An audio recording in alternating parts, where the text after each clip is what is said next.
Good afternoon, everybody, and welcome to the latest instalment of the Confessions of a Business Owner webinar. These webinars are all about helping to educate business owners about why purpose is important and why you should really build a business on your terms that enables you to build a business that gives you everything you want. Quite often in business owners feel that they're not building the right business. They're working too many hours. They're not earning enough money. They start to fall out of love with their own business. And it's because they're either not fulfilling their purpose, their business isn't allowing them to get everything out that they wanted, or their purpose isn't properly dialed in. So this series of webinars is about helping you to understand what purpose is all about and why that's important. I'm going to explore that with today's guest. We're also going to get some insight from today's guest around how she helps her clients, how she helps the business owners she works with really unlock their potential and deliver some great results. So I'm delighted to welcome Barbara. I've known Barbara for years, and we've just actually, I think the last time we had a coffee was far too long ago, so we're overdue, but I've known Barbara for probably 7 or 8 years now. And Barbara is an expert leadership coach. She's a trainer. She acts as a business mentor, but fundamentally she works with business owners to help them get unblocked and to remove themselves from their own kind of path of success, if you like. So Barbara, welcome. Thank you so much for having me. It's lovely to be here. So just give those that don't know you very well, just give them a quick introduction to who you are, what you do, over and above obviously what I've said, and most importantly, why you do what you do. Okay, so yeah, my name is Barbara Nixon. I'm a success coach and a business mentor, and I've been in this space for well over 20 years now, which is always super scary saying it out loud. I work with business owners just like all of you to help you get out of your own way, to stop holding yourself back, and to get the results ultimately that you really want. Whether that's more time, whether that's more clients, more money, it's different for everybody, but ultimately to get you the success that you want and to get out of your own way. And Barbara, I know your business model and how and what you do has changed 2 or 3 times from when we met all those years ago. Yeah. If I was going to ask you what your purpose is, what really drives you to do this that you do rather than anything else that you could put your mind to? What is your purpose? What drives you? So my purpose has been the same for my entire career, to be honest. How I've done it has been different, but my purpose has always been to help other people get success and get to where they want to be. And this has been probably a lifetime purpose. I was that kid that used to help other people, you know, learn to skip and learn to juggle and all the rest of it. And I remember having this epiphany moment right at the beginning of my career when I first started work, because I was very lucky. I landed in a training department, which turned out to be such a gift as my first job. And realizing that this was what I wanted to do, this is what I was here for, was to help other people get to where they wanted. Yes, I've done different things to do that, and it has pivoted a lot along the way, because like anybody, I've gone off track too, and had to kind of bring myself back. And is it that sense of purpose that enables you to identify that you've gotten off track and then where to bring yourself back to? Yeah, I mean, for me, because this sense of purpose is so strong, I can recognize it quite quickly. I'll correct that. I can recognize it quickly now. This has been, you know, a long time coming, because I realize that I kind of check in with myself on a regular basis and think, does it still feel right? Am I still getting joy from my business? Because one of the things, when I left my corporate career back in 2010, so I've been doing this for 10 years now. What I was so conscious of was that I didn't want to create a job for myself, that I wanted freedom and I wanted to be able to live on my own terms. So there has been a few times where I've created that job for myself, and I've realised it, and I've been exhausted and I've been pushed and my diary's been full, and I thought, actually, stop, you know, get back on track. Are you still where you want to be? And is that one of the triggers for you, that you finish up just being exhausted, feeling that you've just lost your way a little bit, and that you not starting to fall out of love, but you just start to feel a disconnection from the stuff that really puts fire in your belly? Yeah, disconnect is a really, really good word, because freedom is one of my core values. If I don't have that space in my diary to either be creative or to just do things that I enjoy, and then I do feel it, and I understand that I'm the one that's creating my diary and I'm the one filling it up, which is, you know, it's all my responsibility. But if I have too many days where I'm literally back to back, or I've not got that time to play a little bit in my business, then I do feel it, and I realise that it's time to kind of get that headspace that I need, get back on track, and to clear the decks. Fantastic. So it's important that you can find that balance, isn't it? Yeah, totally. Sorry, go on, Gary. No, you know, 5.7, 5.8 million small business owners at the last count, and the reality is for a majority of those, they're going to have got into business by, you know, they've you know, had a redundancy check, left the business. You know, I think there's been more new businesses set up in the last 6 months than there has in any similar period previously, because people are sat at home bored thinking, I don't want to go back to my corporate job. But the reality for most is they've not had any formal training. You know, you don't need any qualification to run a business. And so they get to that point where they start to create their own blockages. Tell us a little bit more about what those blockages are, why they're created, and what the impact is of those blockages when they occur. Well, ultimately, it all comes down to our mindset, because if I go right back to basics, our brain wants to keep you safe, right? That's the ultimate purpose of your brain. It's to keep you safe and to keep you comfortable. And it does that by staying in your familiar. And we call our familiar your comfort zone. So when you've just come out of corporate, your comfort zone was corporate. It was your job, you know, it was your 9 to 5 doing whatever it is you were doing. And all of a sudden, and this happens in all areas of our life, when we start to bump up to the side of our comfort zone, our brain goes, hang on a minute. No, we don't know that we can survive out there. I don't know that it can keep you safe because I've never done it before. It's the unknown. So it'll start to send you some tailor-made blocks, tailor-made messages that are just for you, because let's face it, it's your brain, to bring you back to your comfort zone. And I felt this, and I'm sure you did, Gary. When I first left corporate, I'd gone from working in a full big open plan office surrounded by people, you know, I had a big team, and I had people that like IT department and things, people that could fix things for me. So all of a sudden coming to work on my own in my bedroom, and I felt like, oh, hang on a minute, do I know what I'm doing? And you can start to sabotage your own success. And that's what I see a lot of people doing. It's a perfectly natural response, because our brain's going, hang on a minute, this is new. So we need to get back to our comfort zone. Self-sabotage, that's an interesting one, isn't it? Because there's a guy that I know very, very well who is aware that he's self-sabotaging. You know, he will have an amazing month, like literally a month that most businesses couldn't dream of. Yeah. And then he will go out and he will purposely do things he knows is going to damage every good thing that he's done. Yeah. Why even is that a concept? And you know, it seems really alien, doesn't it? And it just seems, when you really think about it, and if you were to read about it, it just seemed like a bonkers thing to do. But it's so common, and I bet all of us, certainly here, will have self-sabotaged at some point or another. Even down to the point, can you remember back at school when you had an assignment to do, and literally you watched a film instead, or you went out clubbing instead of doing that? It's a very simple form of self-sabotage. And it comes back down to our brain going, hang on a minute, it's too good, it's unknown for us. Let's get back to our comfort zone where I know that you can survive and that you'll be okay. And it also comes down to the fact that sometimes success can be scary. Sometimes success comes with a dose of fear, because we might never have done it before. We don't know that we don't know that we can survive. You know, we don't know that we're going to like it. We don't know. It might bring all sorts of responsibilities to us. What if we fail? What if, you know, other people start asking us for money? What if we can't handle it? What if we let people down? All of these things can kind of rattle around in our head. And we might never have had a level of money before. We don't know whether we can manage it.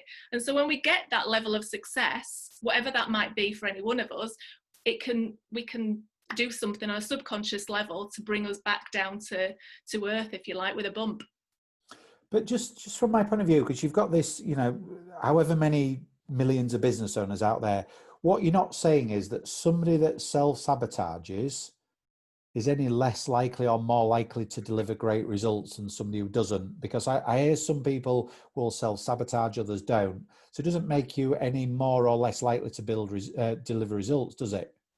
No, not at all. I mean, and to be honest, we probably all self-sabotage at some level. It's for some people, it just might be more obvious than others. Even procrastinating, that's a level of self-sabotage, you know, not doing something and choosing to do the ironing instead, or to watch that box set, or, you know, that's a level of self-sabotage.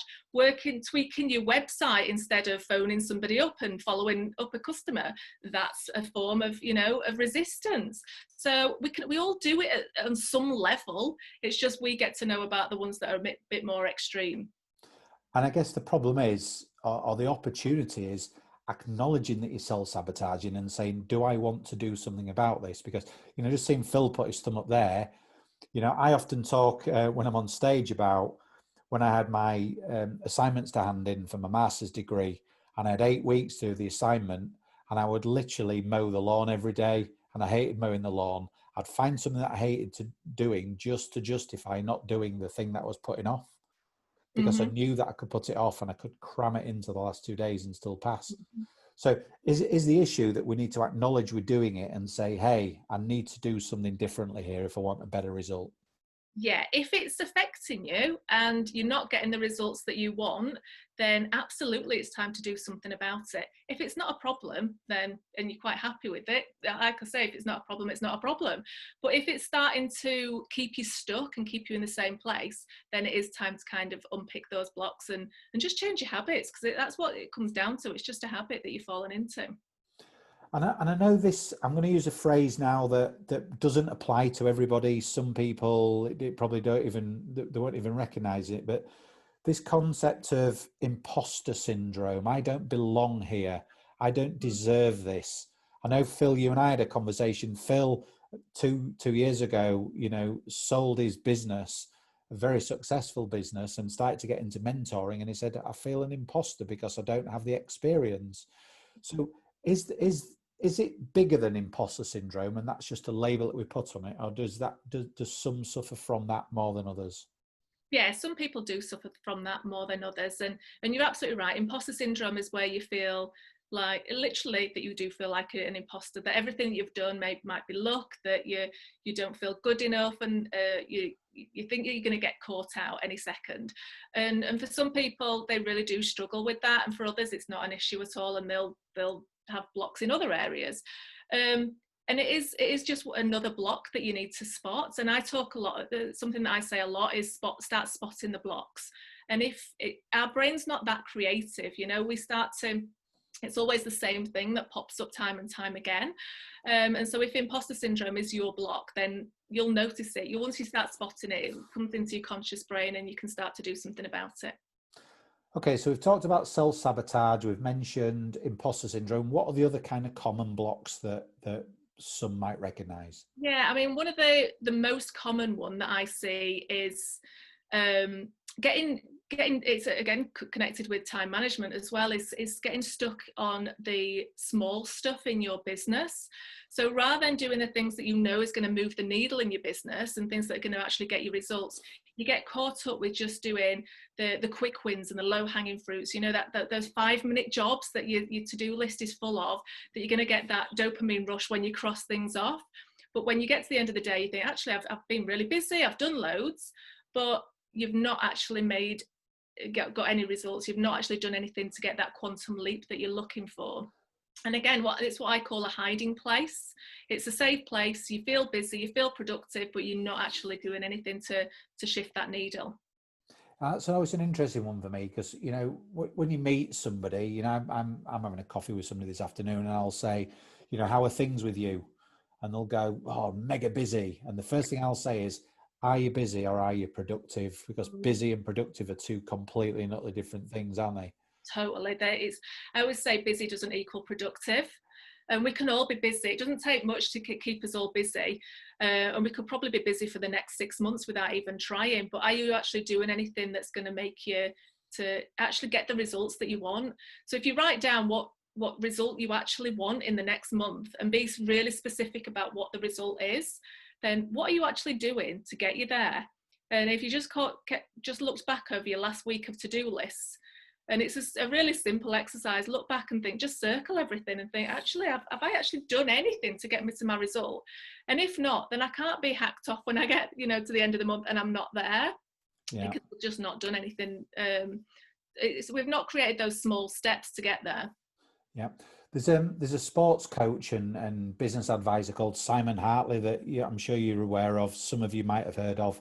He's based in North Yorkshire, actually. And he worked with a guy called Chris Cook, who was a Commonwealth swimmer. When he started working with Chris, he wasn't even the best swimmer in Newcastle. And he actually wrote a book, did Simon, called Two Lengths of the Pool. And the essence of the book is he threw away to him one day and said, look, your job is just to swim 2 lengths of the pool as fast as you can. He went, no, it isn't. It's to win a race. And he went, no, you swim those 2 lengths of the pool as fast as you can. He says, and if you do that, you win if you win and you lose if you lose. And what they started to do is actually break down every single thing that he was doing in his training, his diet, his sleep, everything. And if it didn't directly help him swim 2 lengths of the pool quicker, they stopped doing it, even though every other swimmer was doing it. And they started to get rid of all the distractions. And as I say, it got him from being a mediocre Newcastle swimmer to winning Commonwealth golds, Olympic silvers, and being quite prolific just by changing his mental state and how he approached his tasks. Yeah, it's so true, isn't it? And we can all do that. That's a fantastic story, but every single one of us can do that just by looking at what we're doing in our day, how we're actually spending our time. And this doesn't mean like working non-stop, because as I said earlier, I'm all about freedom. I'm all about having fun and enjoying your business. It's about making sure that what you are doing is getting you to where you want to be, so you're not messing about, you're not wasting time. Absolutely. And you talked a little bit about it's the small things that happen that have a multiplication. So a bit like the marginal gains where you would see a benefit, the opposite effect. So it's those small little 5 minutes here and 5 minutes there that you don't even realize that then become this kind of they have a massive impact on your approach, on your mental state. Mm-hmm. What are some of those small things? Is it the things we're chatting about? Yeah, everything that we're chatting about, but it's all the tiny habits that we've got and our day is full of habits, from the second that we wake up, the way that you shower, the way that you load the dishwasher and make a cup of tea. Our day is literally full of habits. But the problem is that we don't tend to declutter those habits. We've got habits that really serve us and then habits that are out of date. Yeah, I don't talk about bad habits. I talk about out-of-date habits, in which case we need to get rid of them. And some of those habits will be things that you're doing in your business. Like, for instance, a common one that I see. Just give me a raise of your hand if you're a morning person. Just give me right. So what's the first thing? I'm not putting my hand up because I'm an evening person, but what's the very first thing that you morning people tend to do when they get into their office or get to the laptop?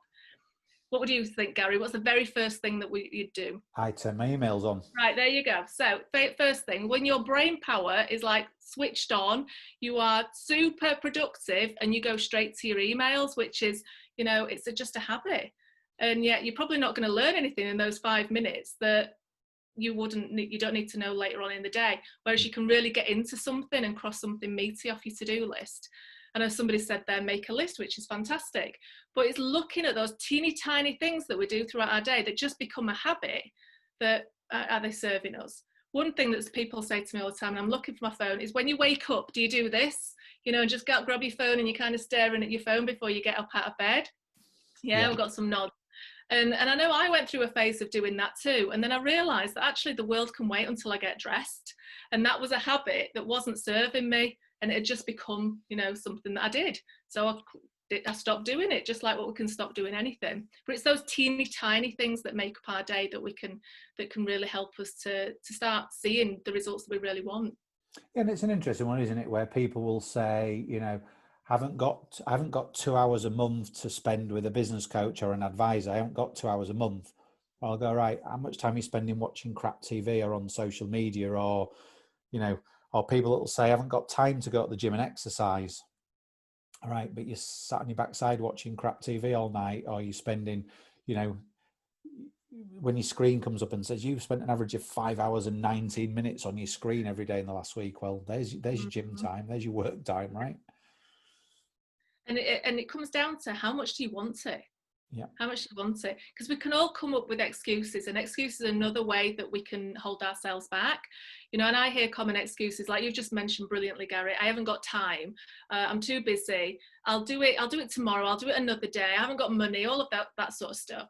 But if I was to all of a sudden, if I said, right, I've got a briefcase under my desk with £1 million in it, that thing that you're putting off right now, whether it's gym or working with a coach or whatever, if I said, right, I'll give you this briefcase with £1 million, put your hand up if you do it, because I know I would. Yeah. So all of a sudden, we've got time, we've got the expertise, we'll do it right then. All of our blocks have been taken away.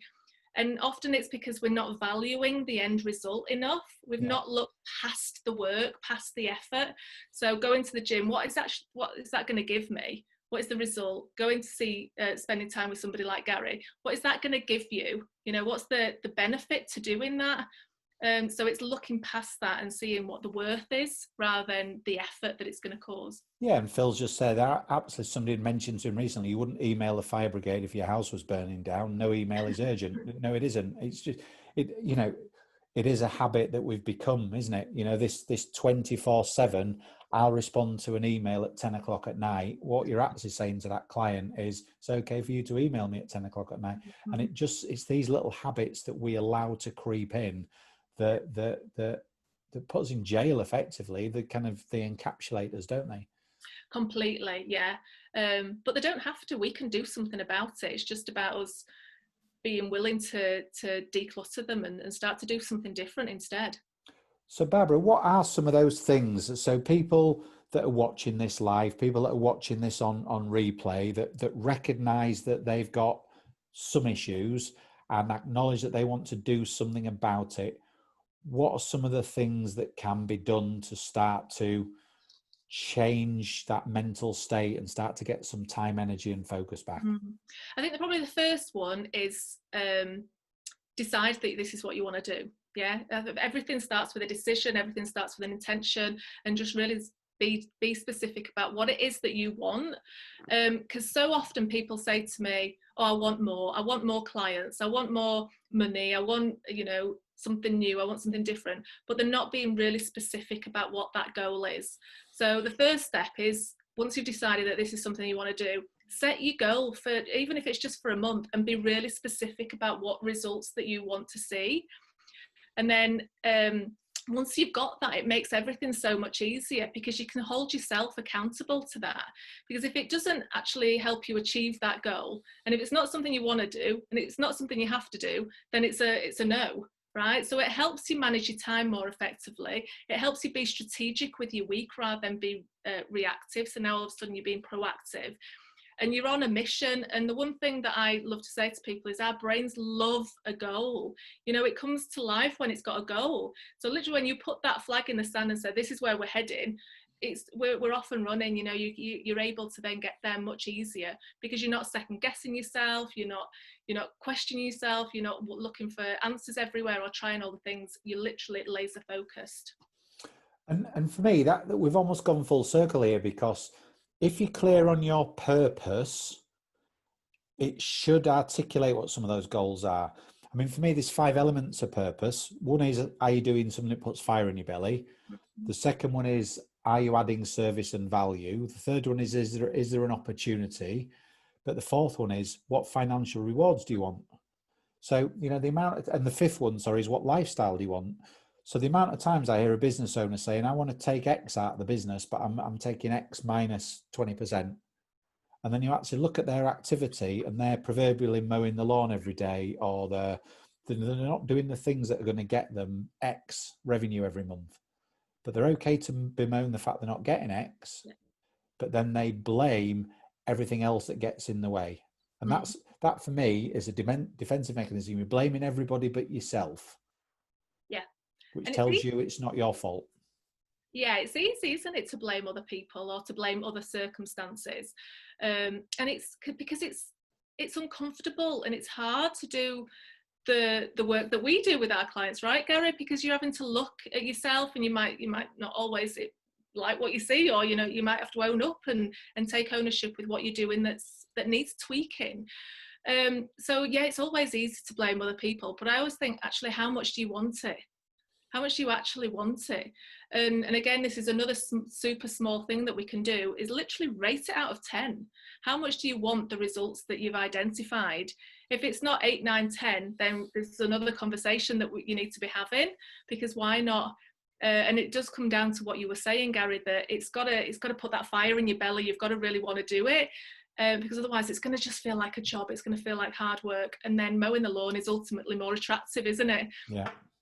And going back to the swimming story, and I can share a link to the book if it's of interest, but we're talking about a guy that was a mediocre swimmer at best when he started. And for anybody that's been into elite sport, it obviously, unless you're at the very, very top of what you do, you're having to, sponsorship's important to make financial ends meet.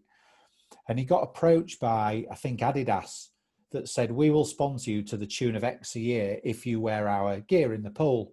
And this would have taken him from struggling to put food on the table some month to being in a very, very financially stable position. So he went to Simon and said, I've been offered this fantastic, sponsorship. What do you think? And Simon says, is it going to help you swim 2 lengths of the pool quicker? And he went, what do you mean? He said, is wearing Adidas going to help you swim 2 lengths of the pool quicker? And he says, well, I don't know. So they said, let's put it to test. So he knew what his personal best was anyway, but he did 2 lengths of the pool in his normal swimming gear. He did 2 lengths of the pool in the Adidas gear. And the Adidas gear, he was something like 0.3 of a second slower. Now, that might not seem a great deal, but the cumulative time that he won each of his medals in the Olympics and the Commonwealth, the cumulative time was less than 1/3 of a second. So if it had worn Adidas gear, it'd have not picked up a single medal. Just goes to show, doesn't it? And I love that. I love that story so much, because you're right. If it doesn't help you get to your goals, it's a no, isn't it? And quite often, again, something that people say to me a lot is where they struggle to say no, or they take on too much. And this is a really good way of stopping that, of kind of putting boundaries in place. So if it doesn't help you get there, like what you've just said, Gary, and I don't want to do it and I don't have to do it, then it's I know we're not doing it. And is that where the benefit of an accountability partner really comes into it? So knowing that you're going to get your ass kicked if you've not done it, because it basically, it sounds you out, doesn't it? It smokes you out. Totally. And that's something, again, I enjoy doing with my clients, is being that accountability partner, because so often people say to me, oh, I don't want to let you down, and ultimately they're not letting me down, they're letting themselves down. But it's, again, having that other person to be accountable for, and we all need that. And it doesn't have to be a coach, it can be a friend or a relative or something, but somebody will say, you said you were going to do this, sort it out, what are you doing? And we all need that, don't we? No, absolutely. Barbara, I know we've kind of asked you a ton of questions there, and you've shared a load of insight, a load of advice. Is there anything that you want to add to what you've said before we open up the Q&A session? I think we have covered an awful lot of ground. I'd be interested to know what questions we've got. But I think the first step, like I said at the beginning, is we're all in this place. This is it's a human condition, holding yourself back and getting in your own way. So give yourself permission to be okay with it, and to do the work. Unblock those things that are getting in your way, and just work on one thing at a time. So even if it's just getting the results that you want at the end of the day, just work on that one step at a time. It is small steps, isn't it? All small steps. Because part of the problem for me is when you're juggling too many plates, you get nothing done. And it is that, Kerry mentioned lists. I've got a particular tool that somebody will be familiar with, which focus on the urgent important stuff, a 4D tool, if you like. But you can only have one thing that's the most important.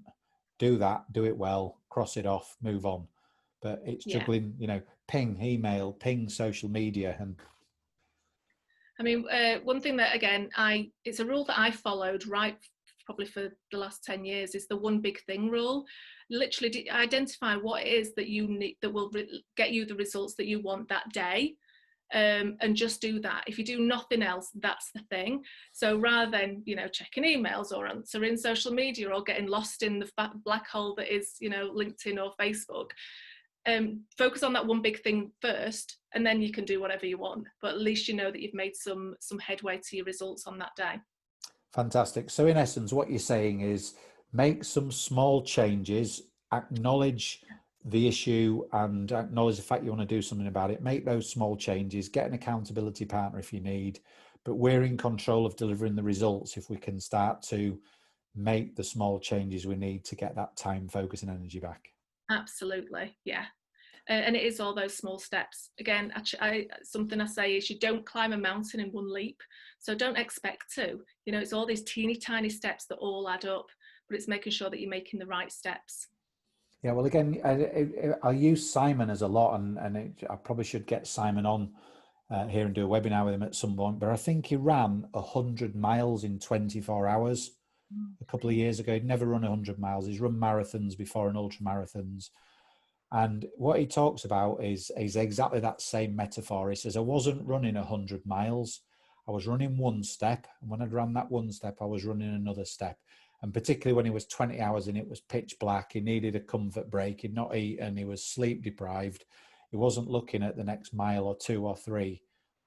He was looking at the next step and then the next step. And I think that's what we need to do in business, isn't it? Oh, totally. I mean, there's a story that I once heard on a podcast, if I've got 2 seconds, Gary. And it was, the question was, will one coin make you rich?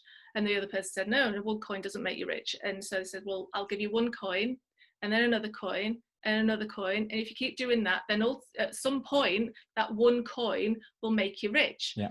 And quite often we see our efforts as being, you know, not thinking that every single step is going to actually give us what we want. We want the end result and we want it now, we want it yesterday, but it's all of these tiny steps that will add up. And so rather than think, consistency on being visible is a really good example. People say, oh, I can't be consistent because I'll have to do that forever. I'll have to post on LinkedIn or Facebook or wherever forever, but you're not, you're just doing it that day. You're just doing it one day. So just focus on today. And then tomorrow, just focus on tomorrow, you know, yeah. And that one coin eventually will add up. Frank, another great metaphor. Barbara, thank you. If I open it out for any Q&A now, any questions, ladies and gents?